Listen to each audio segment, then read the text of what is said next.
पहलगांव में निर्दोष यात्रियों की नृशंस हत्या पाकिस्तानी आतंकवादियों के द्वारा जो की गई और उसके जवाब में देश के प्रधानमंत्री जी ने दृढ़ इच्छा शक्ति का परिचय कराते हुए ऑपरेशन सिंदूर की सेना को परमिशन दी और हमारे वीर जवानों ने सटीकता बहादुरी के साथ पाक स्थित आतंकवादी अड्डों को चूर चूर करने का काम किया। वो घटना पर जो बहस हो रही है इसमें हिस्सा लेने के लिए मैं खड़ा हुआ। माननीय अध्यक्ष जी, सबसे पहले पहलगांव में जो नृशंस हत्या की गई निर्दोष नागरिकों की, धर्म पूछकर उनको मारा गया, इनके परिवार के सामने मारा गया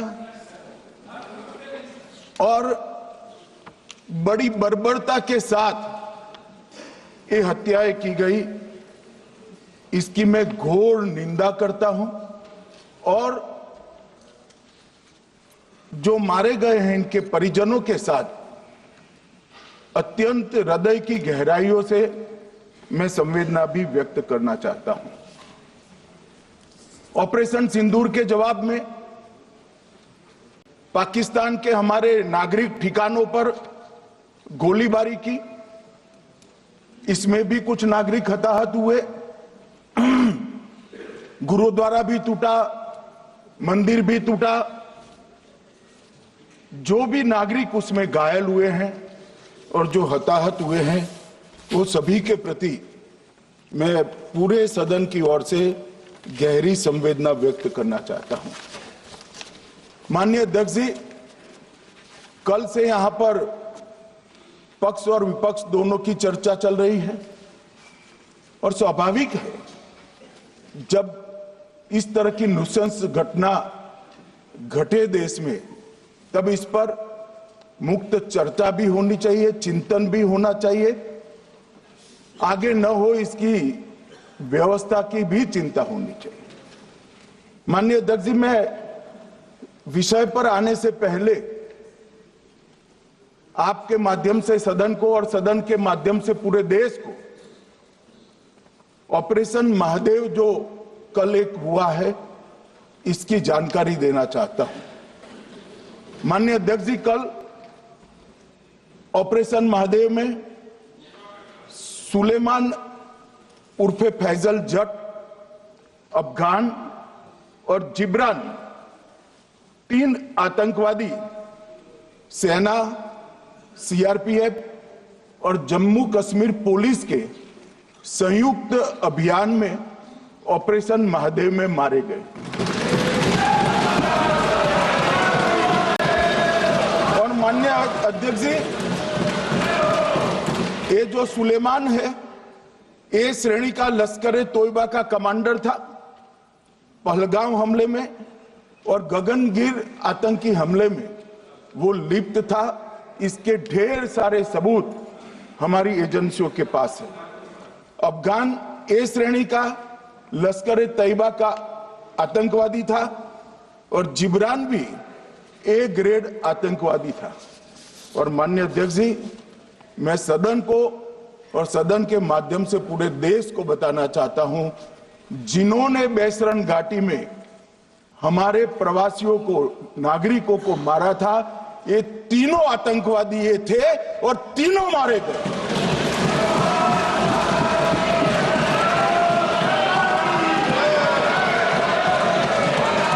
और मान्यवर, मैं आज इस सदन के माध्यम से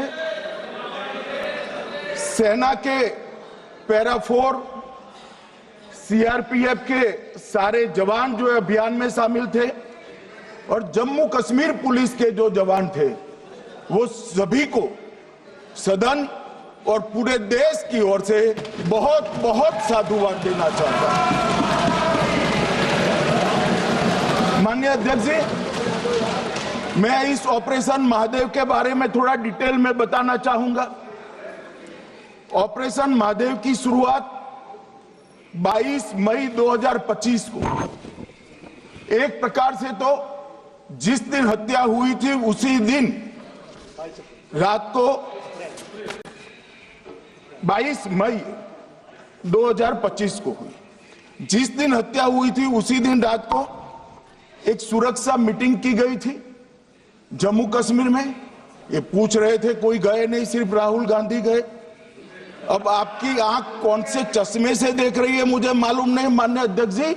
1 बजे हमला हुआ, मैं 5:30 बजे श्रीनगर में उतर चुका था। माननीय अध्यक्ष जी, अरे सुनो सुनो, मैं बताता हूँ ना 22 में, सुनो ना प्लीज, धैर्य रखकर सुनो, हमने आपको नहीं टोका है, सुनना पड़ेगा भाई, ऐसे नहीं चलेगा। माननीय अध्यक्ष जी, नहीं, पर बैठे बैठे मत बोलिए आप भी। माननीय अध्यक्ष जी, 23 अप्रैल को टिप्पणी मत करिए। एक सुरक्षा मीटिंग की गई। सभी सुरक्षा बल, सेना, CRPF, BSF, Jammu Kashmir police, और सबसे पहले उसमें निर्णय किया गया कि जो नृशंस हत्यारे हैं वो देश छोड़कर पाकिस्तान भाग न पाए, इसकी हमने पुख्ता व्यवस्था की और भागने नहीं। 22 मई को आईबी के पास एक ह्यूमन इंटेल आई और एक क्षेत्र के अंदर, दाची गांव क्षेत्र के अंदर आतंकवादियों की उपस्थिति की सूचना मिली। आईबी और सेना द्वारा दाचीकाम क्षेत्र में अल्ट्रा सिग्नल कैप्चर करने के लिए जो इंस्ट्रूमेंट हमारी एजेंसियों ने बनाए हैं, इसके द्वारा इस सूचना को पुख्ता करने के लिए मई से 22 जुलाई तक लगातार प्रयास किए गए। ठंड में ऊंचाइयों पर हमारे सेना के अधिकारी पैदल इनके सिग्नल प्राप्त करने के लिए घूमते रहे, आईबी के अफसर भी घूमते रहे, सीआरपीएफ भी घूमती रही, और मान्यवर 22 जुलाई को हमें सफलता मिली। सेंसर्स के माध्यम से आतंकवादी होने की पुष्टि मिल गई।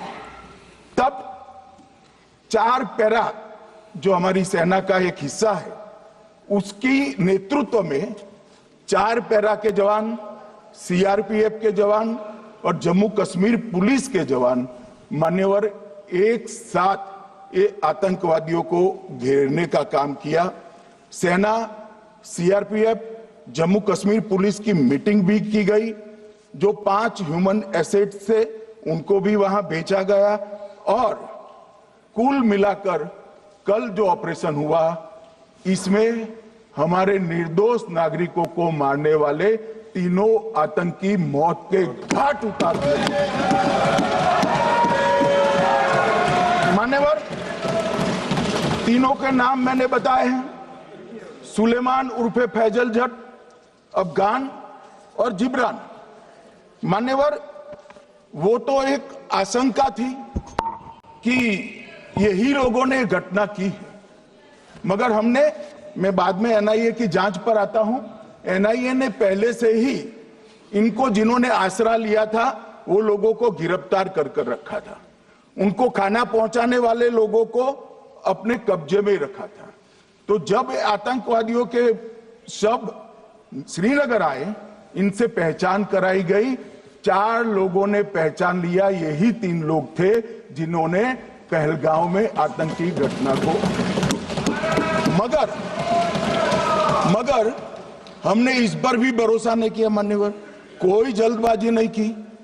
हमने जो आतंकी घटना स्थान से कारतूस मिले थे, वो कारतूस का एफएसएल रिपोर्ट पहले से कराकर रखा था, और चंडीगढ़ सेंट्रल एफएसएल के अंदर बैलिस्टिक रिपोर्ट के आधार पर उनका रिपोर्ट तैयार था।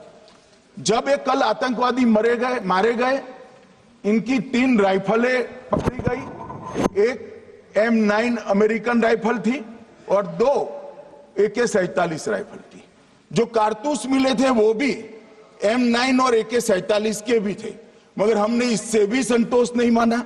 ये राइफलों को एक विशिष्ट विमान के द्वारा कल रात को 12 बजे चंडीगढ़ पहुंचा गया और पूरी रात फायरिंग कर इसके भी खाली खोखे जनरेट किए गए। 2 खोखों का मिलान किया गया, राइफल की नाली और निकले हुए खोखों का भी मिलान हो गया। तब ये तय हो गया कि इन्हीं 3 राइफलों से हमारे निर्दोष नागरिक मारे गए। और मान्यवर, आज मैं सदन को बताते हुए बहुत खुश हूं। मोदी जी ने ऑपरेशन सिंदूर कर आतंकवादियों को जिन्होंने आतंकवादियों को भेजा था उनके आकाओं को जमीन में मिलाने का काम किया था। सेना और सीआरपीएफ ने वो आतंकवादियों को भी समाप्त कर दिया। और मान्यवर,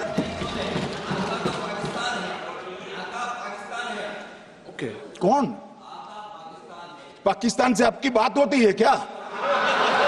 अरे बैठ जाओ भाई।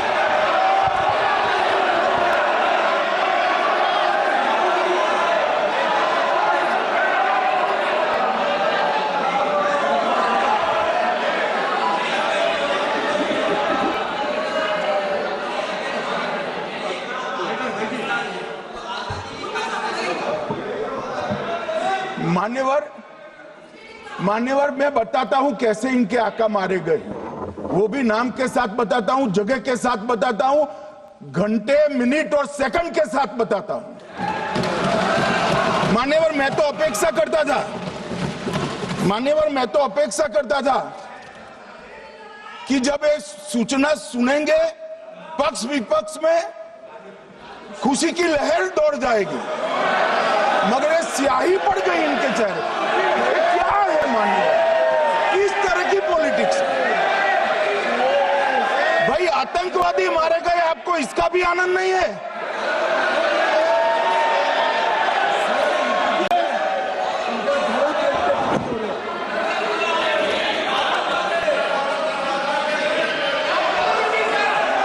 अखिलेश जी बैठ जाइए, मेरा पूरा जवाब सुनिए, आपका सब जवाब आ जाएगा। भाई आप आतंकवादियों का धर्म देखकर दुखी मत होइए।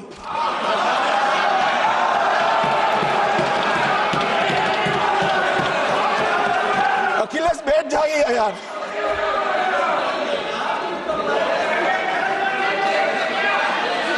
अखिलेश जी बैठ जाइए। मान्यवर, किसी को संशय रखने की जरूरत नहीं है। बैलिस्टिक रिपोर्ट मेरे पास है, मेरे हाथ में है और 6 वैज्ञानिकों ने इसको क्रॉस चेक किया है। सुबह 4:46 पर फोन पर मुझे 6 ने वीडियो फोन पर कहा है कि 100% वही गोलियां हैं जो वहां चलाई थी। मान्यवर, ये हमारे देश की सेना, सीआरपीएफ और जम्मू कश्मीर पुलिस, ये तीनों का एक साझा बहुत बड़ा कामयाबी है, जिस पर 140 करोड़ को नाज होना चाहिए, देश की जनता को नाज। मान्यवर, मैं तो गया था वहां पर जब ये घटना हुई। दूसरे दिन इनके परिजनों को मिला था। 6 दिन की शादी वाली बच्ची विधवा होकर मेरे सामने खड़ी थी। आज तक मैं वो दृश्य नहीं भूल सकता। मगर आज सारे परिजनों को मैं कहना चाहता हूं कि मोदी जी ने ऑपरेशन सिंदूर से भेजने वालों को भी मारा और हमारे सुरक्षा बलों ने जिनको भेजा था उनको भी मारा और एक ऐसा सबक सिखाया है कि आने वाले कई दिनों तक कोई ऐसी हिम्मत नहीं कर पाएगा। मान्यवर, मैं थोड़ा एनआईए की जांच के बारे में भी बताना चाहूंगा।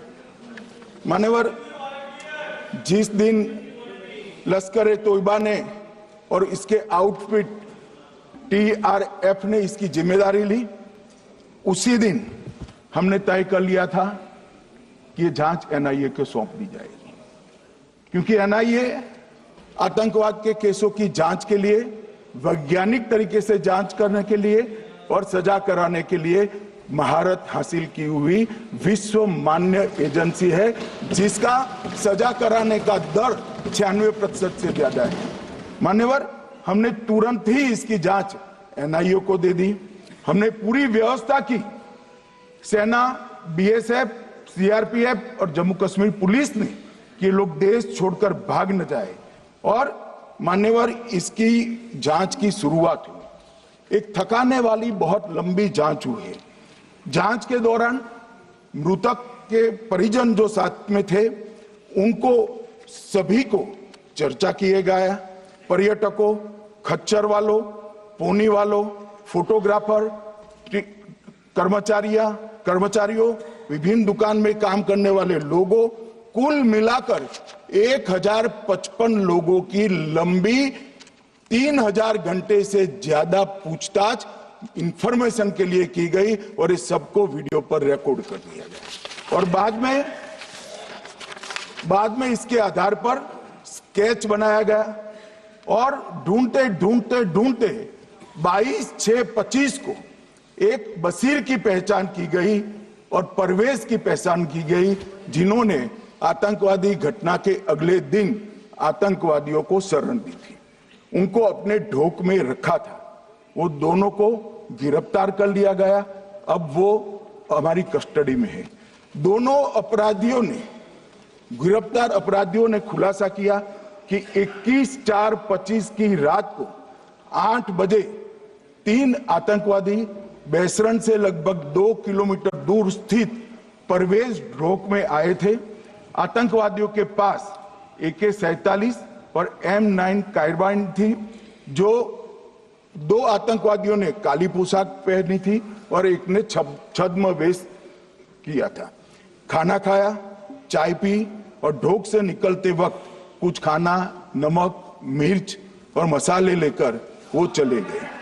मान्यवर, उस वक्त हमने जिन खोखों को रिकवर किया था, इसको हमने चंडीगढ़ FSL में टेस्टिंग के लिए भेज दिया। और जब चंडीगढ़ FSL में टेस्टिंग के लिए भेजा गया तो वही राइफल से एप्को आतंकी हमला हुआ था, वो भी निश्चित हुआ। तो आज इसके साथ साथ दूसरे एप्को आतंकी हत्या को अंजाम देने वाले आतंकियों का भी इसके साथ ही समाप्ति हुई है, उनको मार दिया गया है। मान्यवर, और इसके बाद में स्केच बनाया गया। गिरफ्तार किए गए दोनों आरोपियों की माता जो थी, उन्होंने ये तीनों आतंकियों के मृतदेहों को पहचान लिया है। दोनों आतंकवादी घटना में साथ लेने वाले उनके साथियों ने भी पहचान लिया है। और अब उसकी FSL की पुष्टि भी आज सुबह 4 बजे हो गई थी। अब मैं जांच का पूरा ब्यौरा बताना चाहता हूं। मान्यवर, ये हमले में 3 पाकिस्तानी आतंकवादी थे। हमले में 2 AK-47 और 1 M9 कार्बाइन का प्रयोग किया गया था। और अब जो पकड़े गए हैं, इसके सुलेमान के कारण एप्को का मामला भी आज रिजॉल्व हो रहा है और आतंकवादियों को पनाह देने वाले 2 स्थानीय लोगों को भी इस केस में पकड़ लिया गया है। अब मान्यवर, कल पूछते थे कहां से आए, कहां गए, किसकी जिम्मेदारी है। भाई, जिम्मेदारी हमारी ही है। हम सरकार में हैं, हमारी ही जिम्मेदारी है। मगर मैं पूछता हूं, जब आप सरकार में थे तब क्या क्या हुआ था, इसकी जिम्मेदारी किसकी थी और क्यों निर्वहन नहीं किया, वो भी बाद में पूछूंगा। जरा धीरज से सुनना। मगर मान्यवर, मुझे एक बड़ा दुख हुआ। कल इस देश के पूर्व गृह मंत्री चिदंबरम जी ने सवाल उठाया कि क्या प्रूफ है कि ये आतंकवादी पाकिस्तान से आए। और मान्यवर, कब उठाया? जब संसद में चर्चा होने वाली थी। क्या कहना चाहते हैं चिदंबरम साहब? किसको बचाना चाहते हैं? पाकिस्तान को बचाकर आपको क्या मिलेगा? वो ये कह रहे हैं कि और क्या है, मत जवाब दो,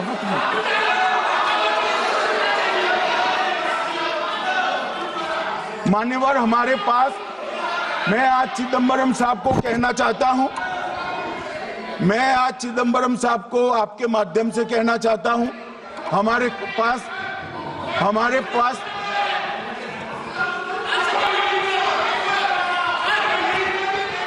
मान्यवर हमारे पास प्रूफ है, वो भी मैं सदन के सामने रखना चाहता हूं कि तीनों पाकिस्तानी थे। 3 में से 2 के पाकिस्तान के वोटर नंबर भी आज हमारे पास उपलब्ध है।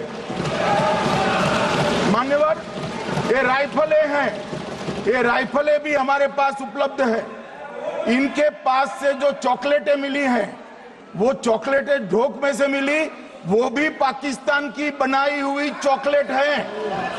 मान्यवर ये कहते हैं कि पाकिस्तानी नहीं थे, इसका मतलब पूरी दुनिया के सामने इस देश का एक पूर्व गृह मंत्री पाकिस्तान को क्लीन चिट दे रहा है।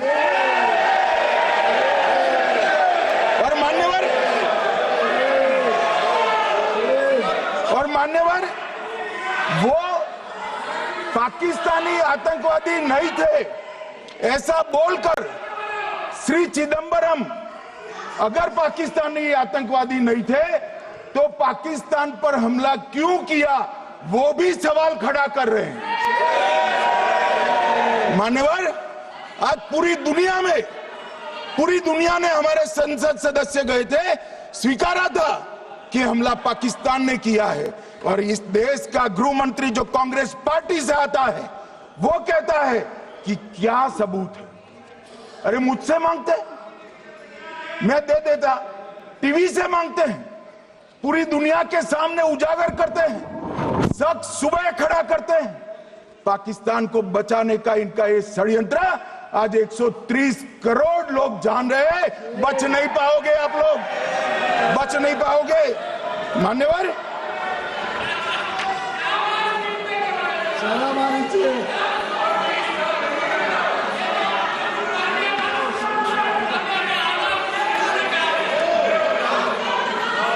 मान्यवर अब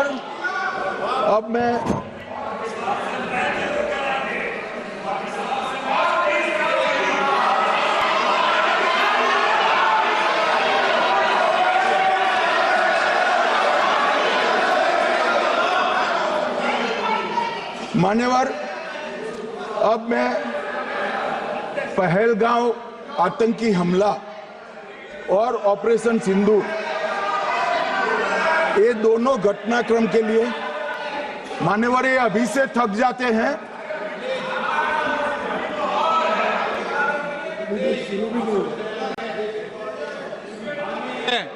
प्लीज बैठिए।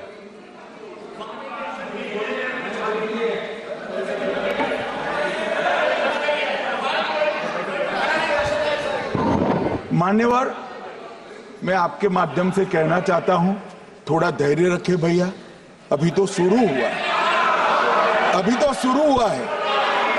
मान्यवर मैं पहलगांव आतंकी हमला और ऑपरेशन सिंदूर के बारे में पूरा घटनाक्रम बताना चाहता हूं। कल ढेर सारे सवाल उठाए, वैसे तो मुझे लगता था कि कल रक्षा मंत्री जी के भाषण के बाद शायद कांग्रेस पार्टी सपोर्ट में भाषण देना शुरू करेगी, और अगर थोड़ी बहुत जनता की इच्छा की परख होती तो वो ही करते, मगर नहीं करा, क्योंकि रक्षा मंत्री जी ने बहुत बारीकी से ऑपरेशन सिंदूर की सफलता, इसकी जरूरियात, इसकी प्रासंगिकता और इसके परिणाम, इसके बारे में बहुत अच्छे तरीके से सदन के माध्यम से पूरी देश की जनता के सामने रखा जाता है। मगर फिर भी उन्होंने बहुत सारे सवाल किए। अब सवाल किए हैं तो मुझे जवाब देना भी पड़ेगा, उनको सुनना भी पड़ेगा। मान्यवर मैं पूरा घटनाक्रम बताना चाहता हूं। मान्यवर 22 अप्रैल को पहलगाम में आतंकवादी हमला हुआ, इसमें 26 लोग मारे गए, 25 भारतीय और 1 नेपाली नागरिक। हमने उसी वक्त मैं श्रीनगर जाने के लिए निकल गया, रात को ही सुरक्षा बलों की मीटिंग कर ये भाग न पाए इसकी व्यवस्था की। माननीय मोदी जी ने 23 और 30 अप्रैल को सीसीएस की मीटिंग चेयर की। ये कह रहे हैं, मैं आज बताना चाहता हूं कि सीसीएस की 23 अप्रैल की मीटिंग में क्या हुआ। सबसे पहला कांग्रेस पार्टी का ब्लंडर था सिंधु जल संधि, इसको स्थगित करने का काम नरेंद्र मोदी जी ने किया। हमने अटारी के माध्यम से एकीकृत जांच चौकी जो चलती थी उसको बंद कर दिया। पाकिस्तानी नागरिकों के सार्क वीजा को सस्पेंड कर सभी को वापस पाकिस्तान भेजने का काम किया।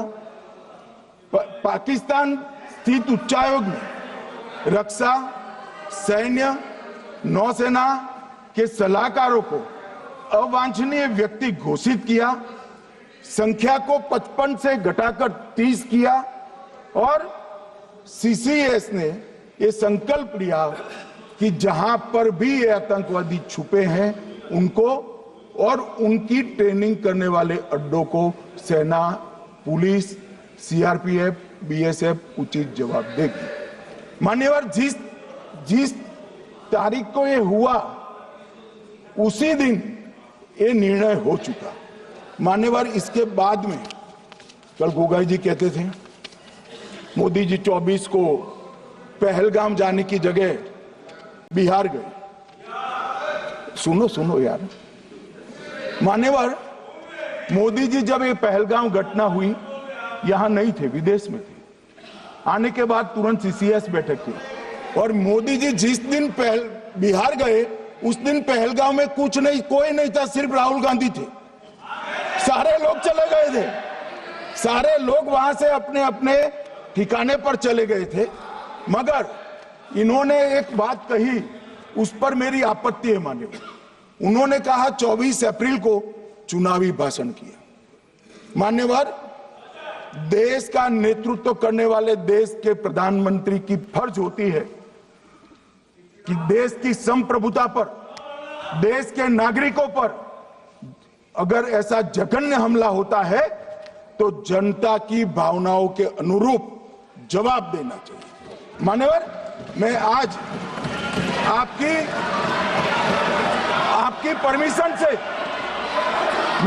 परमिशन से मोदी जी के बिहार भाषण के कुछ अंश पढ़ना चाहता हूं। कोट अनकोट है। 22 अप्रैल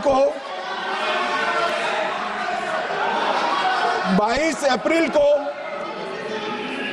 पहलगाम का यह हमला केवल निहत्थे पर्यटकों पर नहीं बल्कि पूरे भारत की आत्मा पर एक दुस्साहसपूर्ण प्रहार है।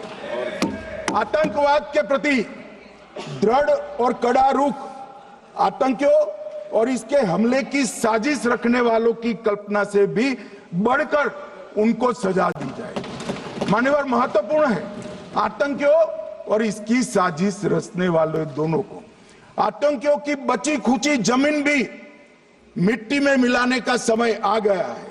140 करोड़ भारतीय इस बात के लिए एकजुट है कि आतंक के आकाओं की कमर तोड़ दी जाएगी।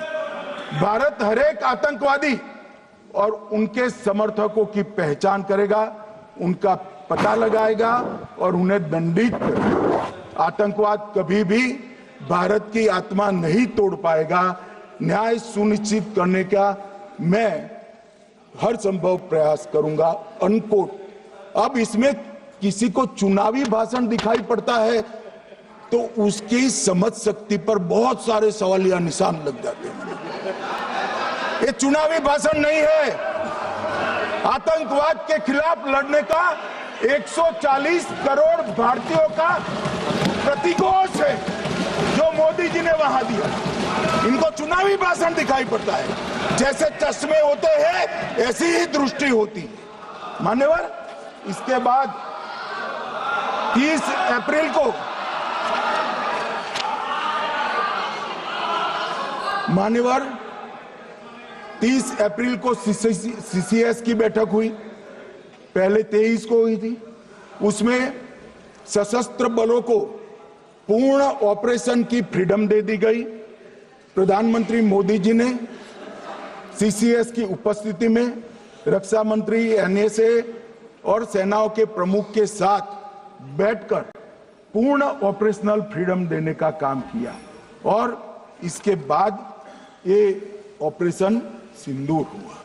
मान्यवर, ऑपरेशन सिंदूर 7 मई को रात को 1:04 से 4 मिनट से 1:24 तक चला। उसमें पाकिस्तान के 9 आतंकी ठिकानों को ध्वस्त कर दिया और पूरी दुनिया ने इसके दृश्य देखे। साहब, इससे बड़ा संयमित हमला नहीं हो सकता। आजकल दुनिया में युद्ध चल रहे हैं, हम देख रहे हैं, बच्चे मर रहे हैं, महिलाएं मर रही, निर्दोष मर रहे। हमने 9 आतंकी अड्डों को समाप्त किया, परंतु एक भी सिविलियन नहीं मारा गया, केवल और केवल आतंकी मारे। स्थान थे मरकज सुभान अल्लाह बहावलपुर, मरकज तैयबा मुरीद के, महमूना जाया कैंप सियालकोट, अरे नाम सुनो काम में आएंगे, सरजाल camp Sialkot, Sawai Nala camp Muzaffarabad, Syedna Bilal camp Muzaffarabad, Gulpur camp Kotli, Barnala camp बिंगबर्ग और अब्बास कैंप कोटली। मान्यवर, सर्जिकल स्ट्राइक और एयर स्ट्राइक में हमने पाक ऑक्यूपाई कश्मीर में ही हमला किया, एक प्रकार से भारत के हिस्से पर ही हमला किया। पाक ऑक्यूपाई कश्मीर हमारा ही, तो हमने तो हमारे हिस्से में हमला किया, मगर इस बार 100 किलोमीटर अंदर घुसकर पाकिस्तान की भूमि पर आतंकवादियों को तबाह करने का काम। और मान्यवर, ये आतंकी के ठिकानों पर हमला हुआ, इसमें मारा कौन गया? हाफिज मोहम्मद जमील जैसे मोहम्मद के प्रमुख मौलाना मसूद अजहर के बहनोई, मुदस्सर खादियान मरकज तैयबा मुरीद का प्रमुख, याकूब मलिक जेएम पदाधिकारी, मोहम्मद हमसा जमील जेएम ऑपरेटिव, मोहम्मद यूसुफ अजहर गंभीर रूप से घायल था, फिर मारा गया। जैसे मोहम्मद का आमिर मोहम्मद हसन खान गंभीर रूप से घायल था, फिर मारा गया। जेएम ऑपरेटिव मोहम्मद हसन गंभीर रूप से घायल हुआ। अब्दुल मलिक, खालिद अबू अक्स और नोएम मलिक, इनका कोई पता ठिकाना नहीं। और मान्यवर, ये पूछते थे मुझे कल कि पहलगांव के दोषी कहां गए, वो पहलगांव के दोषी कहां गए? ये जो मैंने, अरे सुनो ना यार, ये जो 10 मैंने नाम पढ़े हैं, इसमें से 8 ये चिदम्बरम एंड कंपनी के समय में आतंकवादी घटना घटाने वाले लोगों को नरेंद्र मोदी जी ने मारा। ये हमें पूछते कहां गए? अरे भाई, आपके समय में जो छुप गए थे, उनको चुन चुन कर हमारी सेना ने समाप्त कर दिया है। और ये 10 नहीं, कल राजनाथ जी घबराते घबराते बोले हैं, अब ऑथेंटिक शब्द का है, मैं बढ़ा नहीं सकता, मगर कम से कम 100 लोगों को हमारी सेना ने समाप्त, 100 से अधिक लोगों को हमारी सेना ने समाप्त करने का काम। मान्यवर, और इस पर भी गर्व नहीं कर सकते आप, इस पर भी गर्व नहीं कर सकते।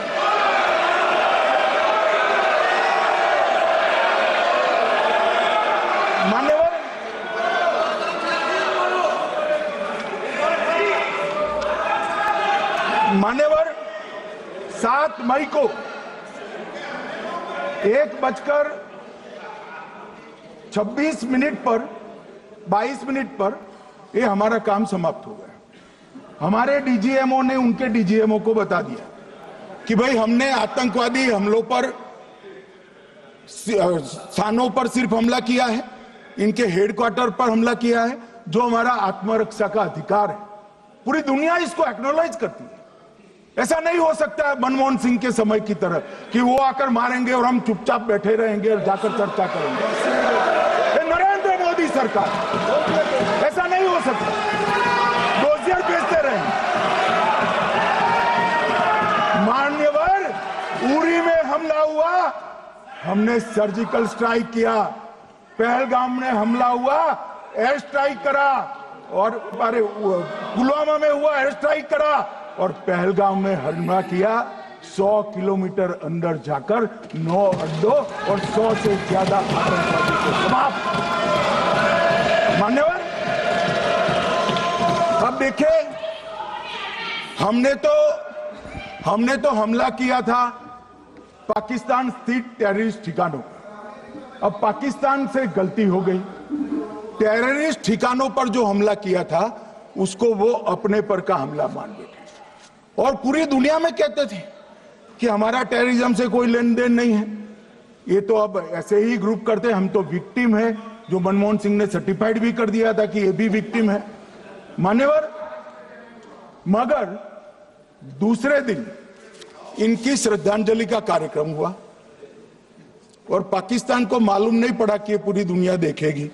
सेना के आला अफसर उनके नमाजे जनाजा में उपस्थित हुए, उनके जनाजे को कंधा दिया, और ये सारे आतंकवादियों के जनाजे के जुलूस के अंदर पाकिस्तानी सेना, इनके अफसर, आईएसआई के अफसर, वहां की पुलिस के अफसर अश्रुभीनी आंख के साथ जुड़े थे। और मान्यवर, ये सिंदूर ने पाकिस्तान को पूरी दुनिया में एक्सपोज कर दिया कि पाकिस्तान के अंदर टेररिज्म स्टेट स्पॉन्सर्ड टेररिज्म है। ये पूरी तरह से, मान्यवर, पूरी तरह से एक्सपोज हो गया। 8 मई को पाकिस्तान ने हमारे रिहायशी इलाकों में हमला किया, हमारे सेना के अड्डों पर हमला किया, मगर एक भी मिसाइल से उनका कुछ नुकसान नहीं कर पाई। बहुत नजदीक से की हुई गोलाबारी के कारण हमारे गुरुद्वारा टूटा, एक मंदिर टूटा, कुछ हमारे नागरिक हताहत हुए। और दूसरे दिन 9 मई को मोदी जी ने सेना को हुक्म दिया, एक मीटिंग करी, राजनाथ जी, मोदी जी, एनएसए, सेना के सारे अध्यक्ष, और जवाब देने का तय किया, और उनके 11 एयरबेस को क्षतिग्रस्त करने का काम किया। मान्यवर, 8 एयरबेस इतने सटीक तरीके से तोड़े गए, पाकिस्तान की पूरी एयर डिफेंस सिस्टम धरी की धरी रहेगी, कुछ नहीं कर पाई। नूर खान चकलाला एयरबेस तोड़ दिया गया, मुरीद तोड़ दिया गया, सुगुर्दा तोड़ दिया गया, रफीकी तोड़ दिया गया, रहीम यार खान तोड़ दिया गया, जकोबाबाद तोड़ दिया गया, सुक्कुर और भोलारी भी तोड़ दिया गया। और सुक्कुर, लाहौर, अरिफवाला, चुनेन, जकोकाबाद और नया चोर, ये 6 रडार सिस्टम भी उनके पूरी तरह से ध्वस्त कर दिए।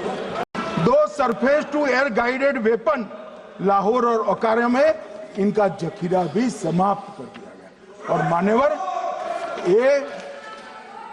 ये हर चीज में पॉलिटिक्स करते, हर चीज में। जब उन्होंने हमारे रिहायशी इलाकों पर हमला किया, फिर भी हमने इनके रिहायशी इलाकों पर हमला नहीं किया, सिर्फ इनके एयरबेस और एयर डिफेंस सिस्टम को निशाना बनाया और उनकी आक्रमण करने की क्षमता को पंगु कर रख दिया। हमारी पूरी सेना, पूरी वायुसेना, पूरी नौसेना अक्षुण्ण थी और उनकी हमला करने की क्षमता को हमने छिन्न विछिन्न कर दिया। पाकिस्तान के पास शरण में आने के अलावा और कोई चारा ही नहीं था। इसलिए मान्यवर, इसलिए 10 मई को डीजीएमओ ने, पाकिस्तान के डीजीएमओ ने भारत के डीजीएमओ को फोन किया और 5 बजे हमने इस संघर्ष को विराम किया। अब मान्यवर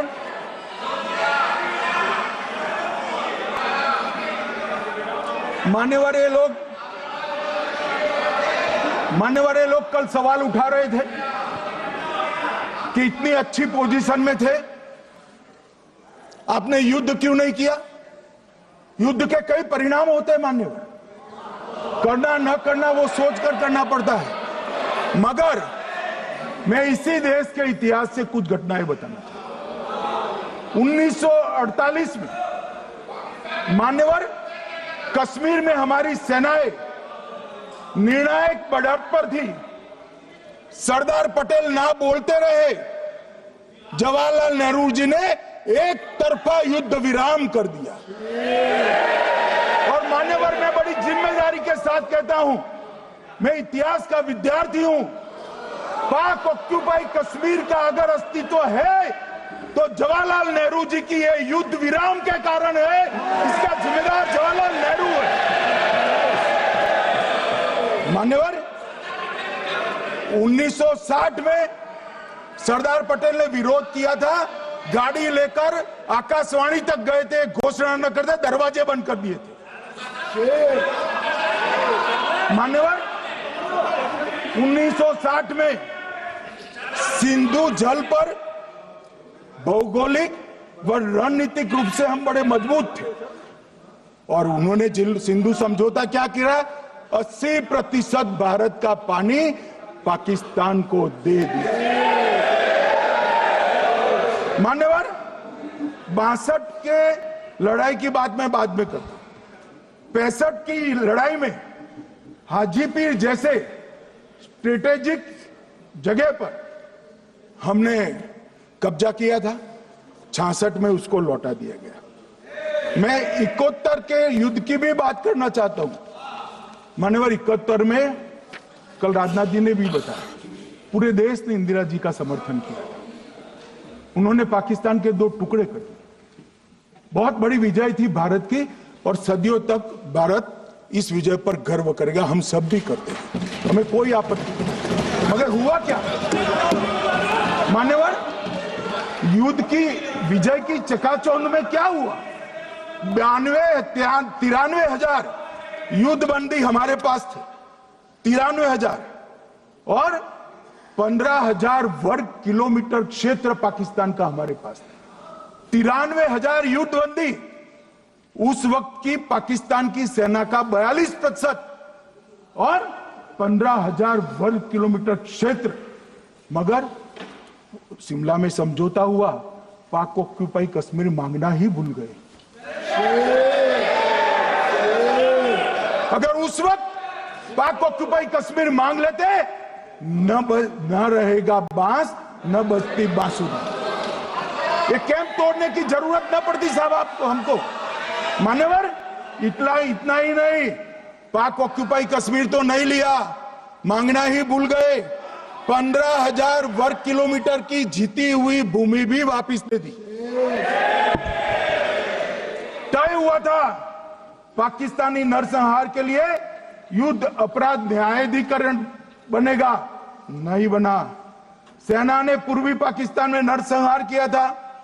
195 पाकिस्तानी अधिकारियों पर मुकदमा चढ़ना था। भुट्टो अपने साथ इंदिरा जी के सामने से छुड़ा कर ले गए। जनरल मानेक शॉ का एक कोट अनकोट कहता हूं, जनरल मानेक शॉ का, जो एक प्रकार से आर्किटेक्ट माने जाते हैं बांग्लादेश विजय के, इन्होंने कहा कि भुट्टो ने भारत के नेतृत्व को मूर्ख बनाया। अब जो शब्द है, मैं आप कोट अनकोट है, इसमें मेरा कुछ नहीं है, ये लोग गुस्सा न हो सकते। I told her into bracket Indira Gandhi, Indira ji को कहा that he into bracket Bhutto के लिए, he has made monkey out of you. समझ में आता है? ये फील्ड मार्शल साहब ने कहा है मान्यवर, और ये हमें सिखा रहे, ये नहीं किया, वो नहीं किया, फलाना नहीं किया, ठिकाना नहीं किया। अरे भाई, आप तो पाकिस्तान को क्लीन चिट दे रहे हो कि पाकिस्तान ने हमला ही नहीं किया है। क्या अधिकार है आपको पूछने का? कोई अधिकार नहीं है। साहब देखिए क्या होता है। मैंने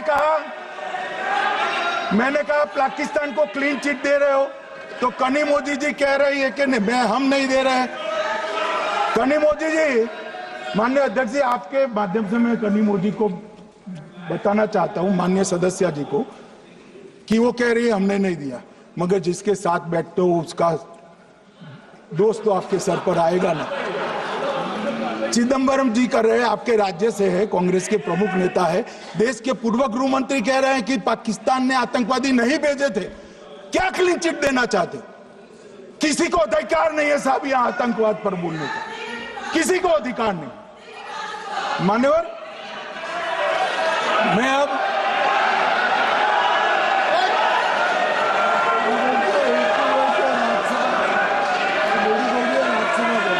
मान्यवर, मैं उनको बताना चाहता हूं, अभी आधा भी नहीं हुआ है, जरा सुनो।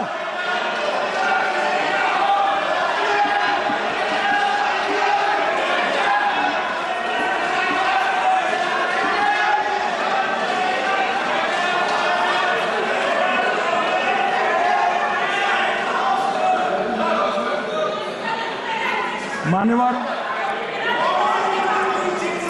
62 के चिन्ह में क्या हुआ, 62 के युद्ध में क्या हुआ? मन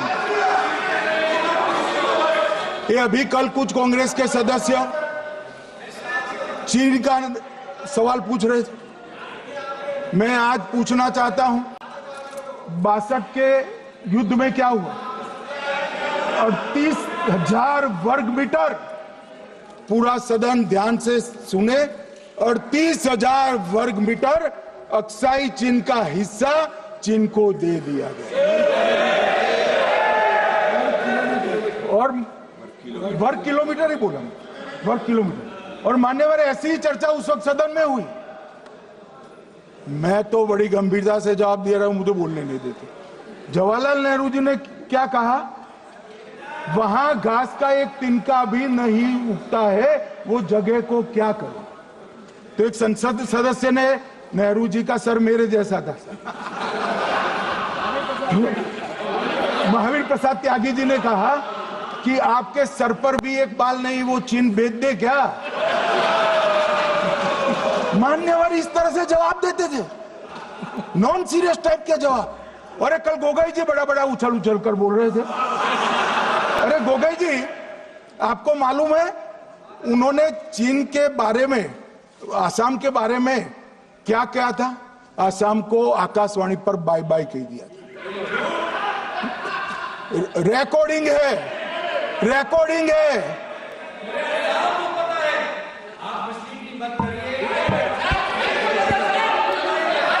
मान्यवर, मैं भी सहमत हूं, मैं भी सहमत हूं, पूरे आसाम को पता है।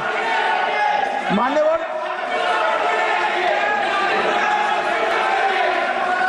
मान्यवर,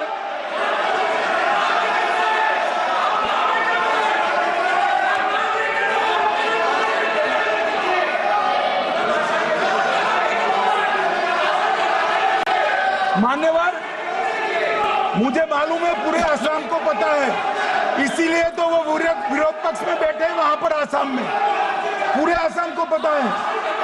और मान्यवर,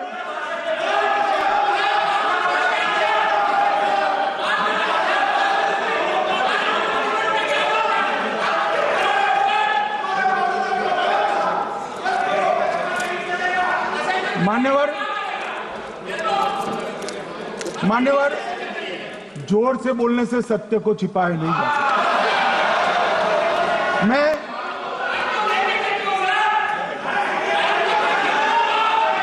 मान्यवर, मैं selected words of Jawaharlal Nehru series volume 29 पृष्ठ 231 पर से एक जवाहरलाल नेहरू जी के पत्र को कोट करना चाहता हूं। अनौपचारिक रूप से संयुक्त राज्य अमेरिका ने यह सुझाव दिया कि चीन को संयुक्त राष्ट्र में तो ले लिया जाए, मगर सुरक्षा परिषद को नहीं, सुरक्षा परिषद में भारत को लेना चाहिए। यह अमेरिका का प्रस्ताव था। नेहरू जी ने कहा हम इसे स्वीकार नहीं करते क्योंकि इससे चीन के साथ हमारे संबंध खराब होंगे और चीन जैसे महान देश को बुरा लगेगा। मान्यवर, आज चीन सुरक्षा परिषद में है और भारत बाहर है। मोदी जी प्रयास करें अंदर ले जाने का। इसका कारण जवाहरलाल नेहरू का ये स्टैंड है।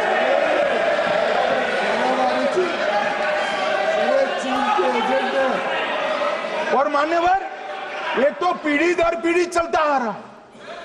राजीव गांधी फाउंडेशन ने चीन के साथ एमओयू कर दिया। अब कहते नहीं है कि एमओयू में क्या था, ये तो बताओ भाई, क्या एमओयू किया था राजीव गांधी फाउंडेशन ने? और जब डोकलाम में हमारे सेना के जवान चीन की सेना के सामने आंख में आंख डालकर बैठे थे, वो चीन के राजदूत के साथ राहुल गांधी मीटिंग कर रहे थे। ये मान्यवर, ऐसा नहीं है। जवाहरलाल नेहरू, सोनिया गांधी, राहुल गांधी, तीन पीढ़ी तक के चीन का प्रेम उतरता जा रहा है। मान्यवर,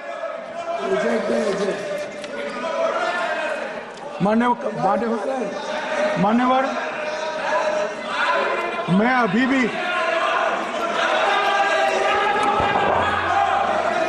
भी एक बात इस महान सदन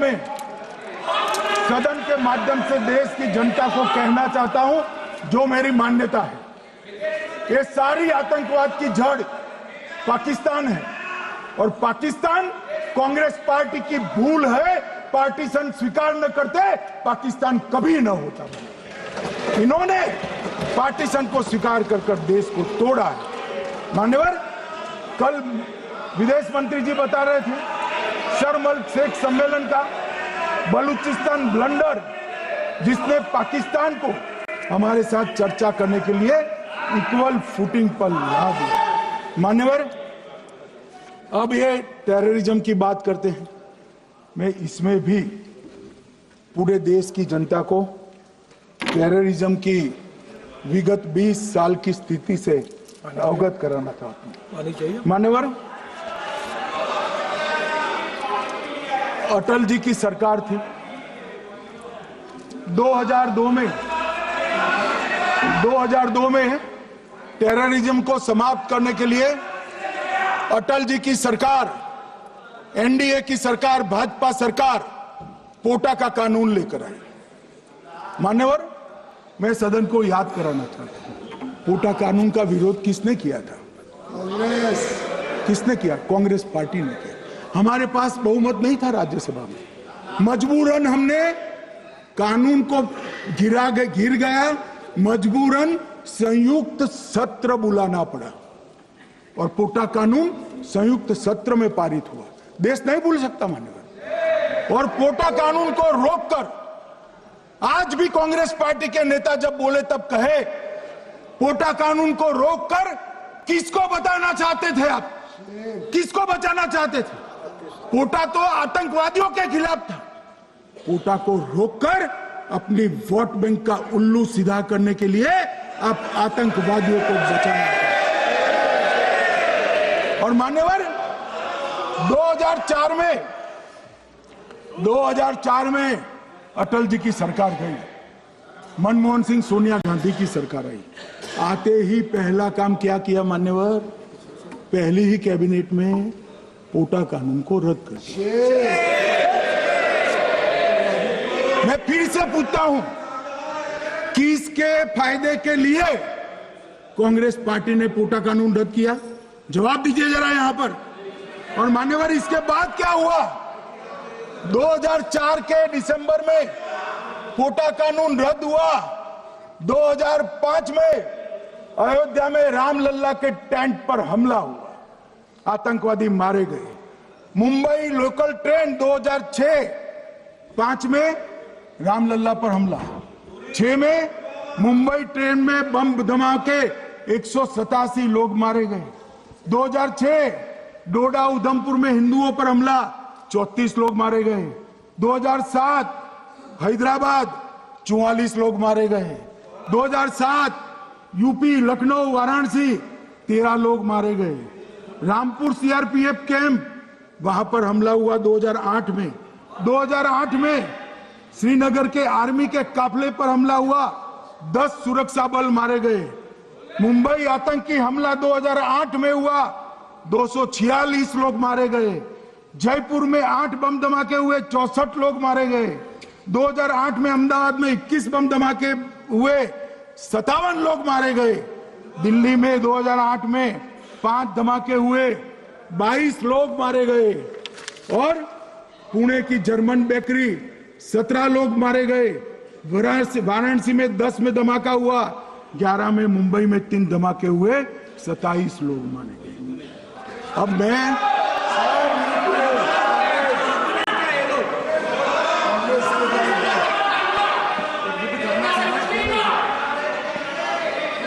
मान्यवर, आतंकवाद के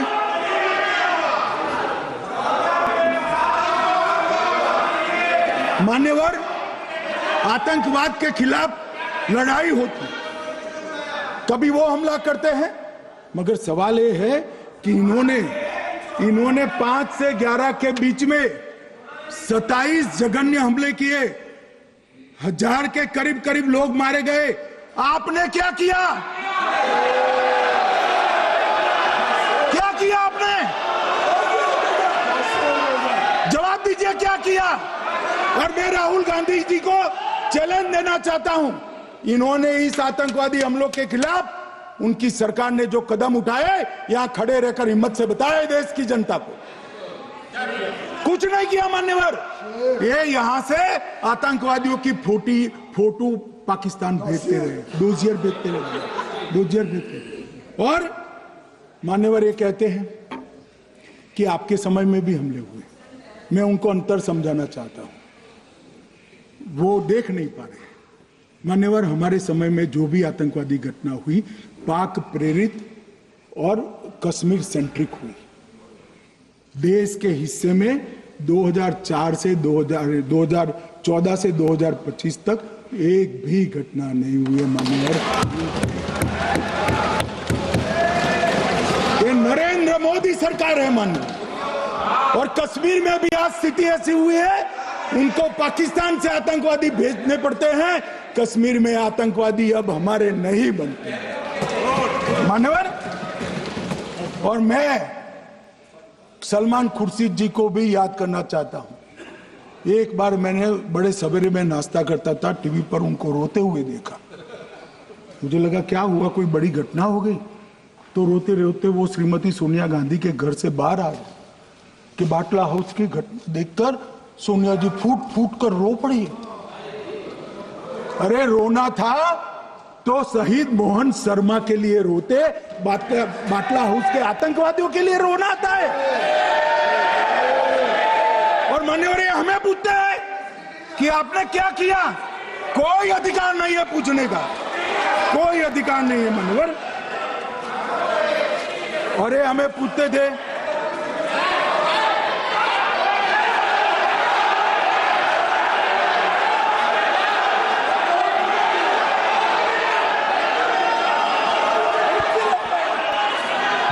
मान्यवर, अभी 25% बाकी।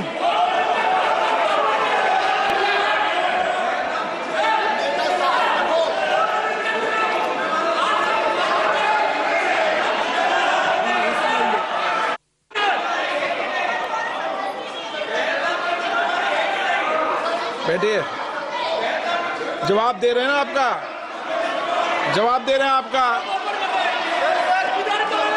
पहलगांव के बाद जो घटनाक्रम घटित, उसका जवाब दे दिया ना माननीय गृह मंत्री जी ने। आपने पूछा आतंकवादियों क्या हुआ, आतंकवादियों का जवाब दे दिया। क्या पूछना चाहते हैं आप? आपने हर सवाल पूछा, हर सवाल जवाब सुनिए माननीय गृह मंत्री जी।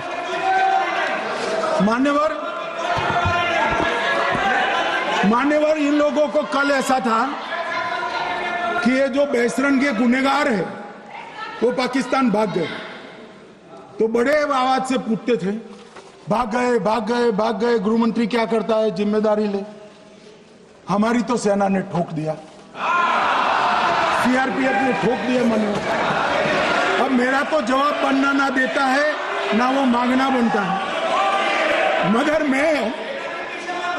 मैं उनको कुछ पूछना चाहता हूं।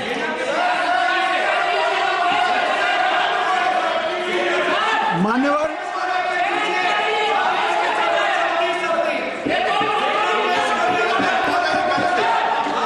प्लीज, मारेगी तो सेना है ना, सेना अब ऐसे भी मारेगी ना,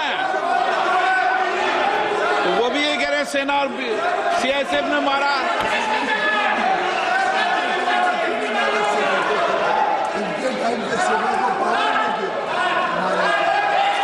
मान्यवर ये कहते हैं, साहब इसको बिठाओ जरा।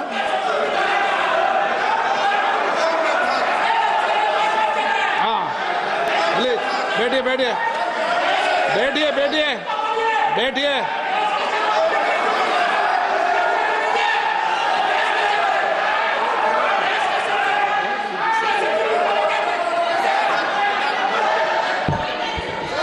सबको मान्यवर, ये लोग मुद्दा उठाना चाहते हैं तो जरूर उठाए। मैं आज सुबह ही सलमान खुर्शीद जी का वो इंटरव्यू मेरे मोबाइल में रिजर्व कर आया हूं। आप जब भी कहोगे ये पूरे टीवी पर बताने के लिए मैं तैयार हूं। सेव कर आया हूं।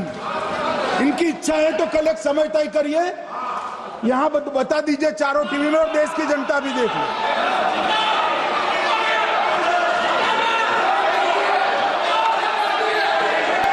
मान्यवर कह रहे हैं बताओ, आप बताओ, बताना है या नहीं बताना? ले पूछो ना उनको। Please please.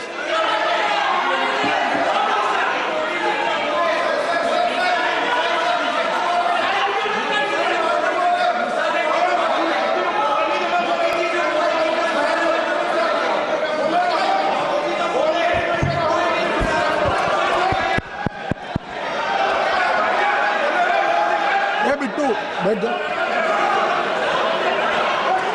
मान्यवर ये पूछ रहे थे कि क्यों भाग गए। अब मेरा समय काफी जाएगा, मैं जरा संक्षिप्त में कहता हूं, घटनाओं पर नहीं जाओ। दाऊद इब्राहिम कासकर 1986 में भागा, श्री राजीव गांधी की सरकार। सैयद सलाउद्दीन 93 में भागा, कांग्रेस की सरकार। टाइगर मेमन 93 में भागा, कांग्रेस की सरकार। अनीस इब्राहिम कासकर 93 में भागा, इनकी सरकार। रियाज भटकल 2007 में भागा, इनकी सरकार। इकबाल भटकर 2010 में भागा, इनकी सरकार। मिर्जा सादाब बेग 2009 में भागा, इनकी सरकार। अब मान्यवर मेरा तो जवाब मांग लिया, हमारे सुरक्षा बलों ने मेरा जवाब भी दे दिया, अब राहुल गांधी इसका जवाब दे।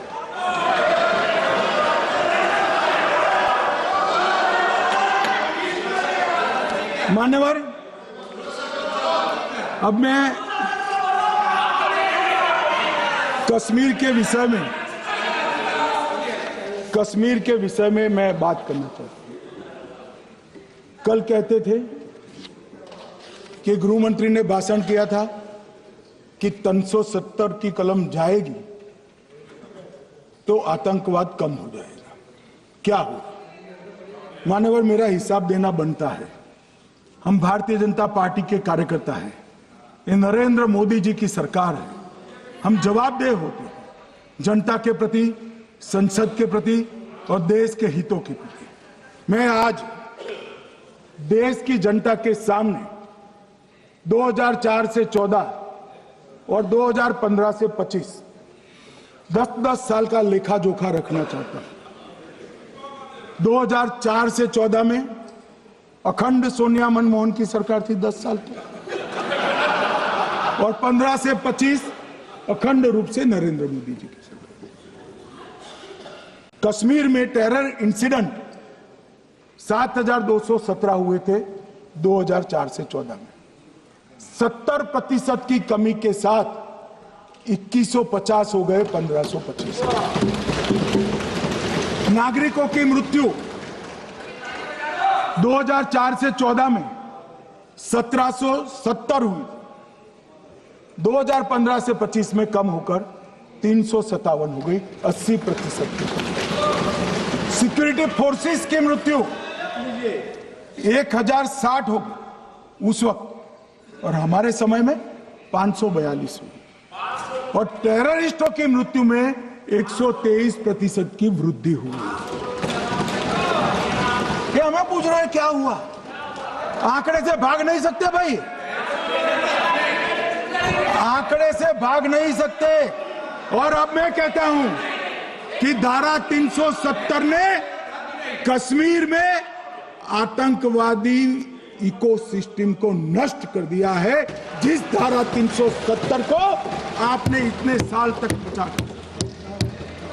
हमने जीरो टेरर प्लान बनाया है, एरिया डोमिनेशन प्लान बनाया है, मल्टी लेवल डिप्लॉयमेंट किया है, सुरक्षा जेलें बनाई हैं, 98% ट्रायल अब वीडियो पर हो रहे हैं, हमने संचार साधन बसाए हैं, और 702 फोन विक्रेता जेल में डाले, 2667 सिम कार्ड बन गए। हमने एक जमाना था साहब, 10-10 हजार लोगों के जनाजे निकलते थे। पूरे देश ने घटनाएं देखी होगी, बुरहान वानी मर गए, फला मर गए, ढिका मर गए, 10-10 हजार। अब जो मारा जाता है उसको वही दफना दिया जाता है। किसी भी आतंकवादी को उसका महिमा मंडन करने के लिए जनाजे की इजाजत नरेंद्र मोदी के शासन में नहीं। मान्यवर, आतंकवादियों के सगे वाले और समर्थक चुन चुन कर हमने नौकरियों से निकाले, पासपोर्ट रद्द कर दिए हैं, गवर्नमेंट कॉन्ट्रैक्ट रद्द कर दिए हैं, 75 से ज्यादा आतंकी समर्थकों को कोर्ट से ऑर्डर लेकर सरकार से बर्खास्त कर दिया गया है।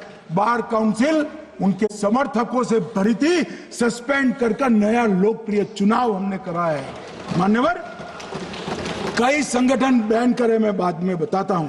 विशेष यूएपीए अदालतें बनाई, लगभग मार्च 22 से 25 के बीच में यूएपीए के 2267 मामले हमने जब्त किए हैं, दर्ज किए हैं, 374 कुर्की किए हैं। और परिणाम क्या है मान्यवर? ये पूछ रहे हैं परिणाम क्या है? शुतुरमुख वृत्ति से अगर मिट्टी में सर रखकर बैठोगे तो कुछ नहीं, सूर्य भी नहीं दिखेगा। मान्यवर, परिणाम आया है। पहले ऑर्गेनाइज्ड टाउन पेल्टिंग साल की 2654 होती थी एवरेज इनकेस में। कितनी मान्यवर? 2654 पथराव होते हैं, 2024 में 0 हो गए। मान्यवर, ऑर्गेनाइज हड़ताल पाकिस्तान से ऐलान करते थे, घाटी बंद रहती थी। पाकिस्तान की भी हिम्मत नहीं है, घाटी में भी हिम्मत नहीं है। इनके समय में साल में 132 दिन घाटी बंद रहती थी, अब ऑर्गेनाइज हड़ताल 3 साल से 0 है। मान्यवर, टाउन पेल्टिंग में नागरिकों की मृत्यु हर साल 112 होती थी, 3 साल से नागरिकों की मृत्यु 0 है। मान्यवर, जख्मी होते थे 6235 लोग टाउन पेल्टिंग में, आज 0। मान्यवर, आज मैं बताता हूं, एक समय में हुर्रियत के नेताओं को यहां वीआईपी ट्रीटमेंट मिलती थी, हुर्रियत के साथ चर्चा करते थे, और ये हुर्रियत वाले आते थे, रेड कारपेट पूरा रोड खाली कर सीधा आता था, और मनमोहन सरकार के दूत इनके साथ चर्चा करते थे। सारे हुर्रियत के कंपोनेंट हमने बैन कर दिए हैं, सारे जेल की सलाखों के पीछे। हम कोई हुर्रियत से बात करना नहीं चाहते। मैं सदन में नरेंद्र मोदी जी की नीति दोहराना चाहता हूं। हुर्रियत टेररिस्ट संगठनों के आउटफिट है, हम इनसे बात नहीं करेंगे। हम अगर किसी से बात करेंगे तो घाटी के युवाओं के साथ बात करेंगे, हुर्रियत के साथ। मान्यवर, चुनावों के दौरान डर का माहौल होता था, अब 98.3% मतदान हुआ पंचायत चुनाव। कांग्रेस की बंद बहिष्कार का समय बंद हो गया। सेपरेटिस्ट बात करना चाहते थे, अब वो नहीं कर सकते। और मान्यवर 2019 के बाद हमने कितने संगठन बैन करे, मैं बोलना चाहता हूं, थोड़ा समय चाहिएगा मान्यवर। The TRF, people's anti fascist front, Tehreek ul Mujahideen, Jamaatul Mujahideen Bangladesh Hindustan, Jammu Kashmir Ghaznavi force, Khalistan tiger force, Hizb ut Tahrir, जमाते इस्लामी, जो जमाते इस्लामी ने पूरे पाकिस्तान के अंदर एक प्रकार से अलगाववाद का जहर गोला, वो जमाते इस्लामी आज बंद कर दिया गया। Jammu Kashmir liberation front, Jammu Kashmir democratic freedom party, Muslim league Jammu Kashmir, Tehreek Hurriyat, Muslim conference सुमजी गुट, Jammu Kashmir national front, Jammu Kashmir peoples freedom league, Jammu Kashmir peoples league, Jammu Kashmir Ittehadul Musalman Awami action committee, Sikh for justice और पॉपुलर फ्रंट ऑफ इंडिया को भी हमने बैन किया। और ये शांति ऐसे नहीं हुई है। और ये कहते हैं कि एक भी घुसपैठ नहीं होती है। कभी गए हो आप पाकिस्तान? तो कई बार गए हो गई, आप सीमा पर गए हो? पाकिस्तान तो कई बार गए हो, फिर से बोलता हूं, सीमा पर गए हो, सीमा के माध्यम से पाकिस्तान गए हो। हमारे जवानों की कठिनाई देखो साहब, -43 डिग्री में पहाड़ पर रहकर नदी नालों के बीच में चौकी करते हैं। कोई घुस गए तो क्या हुआ? कोई घुस गया वो बचेगा नहीं। यहां हम उसको या तो अरेस्ट करेंगे या तो एनकाउंटर में वो मारा जाएगा, बचेगा कोई नहीं। इनको सीमा की भौगोलिक कठिनाइयां मालूम नहीं। वहां मान्यवर कई नदी नाले हैं, वेग से पानी आता है, -46 डिग्री टेम्परेचर है, नीचे सुरंगें बनाते हैं। और ये तो ऐसे कह रहे हैं घुस गए। अरे भाई, आपके मन में तो, आपके समय में तो घुसने की जरूरत ही नहीं थी। आप बुलाते थे वीजा देकर, क्यों घुसेंगे? घुसने की जरूरत ही, जैसे आप पाकिस्तान जाते हो वैसे वो यहां आते। मानवर, अब ये कैसे हमें पूछ सकते हैं? मानवर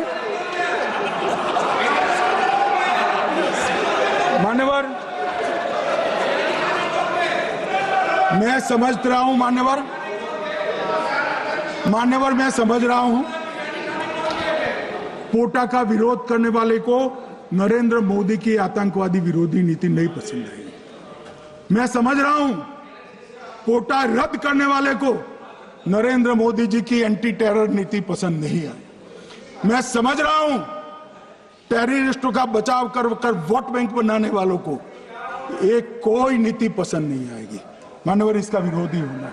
परंतु मैं आज एक बात यहाँ सदन के सामने आपके माध्यम से सदन को और दुनिया को बताना चाहता हूँ। मानवर, ये नरेंद्र मोदी सरकार है, टेररिज्म के खिलाफ हमारी जीरो टॉलरेंस की नीति है, ऑफर है, और हम विजयी हो। और मान्यवर, मैं फिर से अंत में ऑपरेशन महादेव में जुड़े हुए सेना, CRPF और जम्मू कश्मीर पुलिस के सभी जवानों को 2 हाथ जोड़कर प्रणाम कर बहुत बहुत धन्यवाद।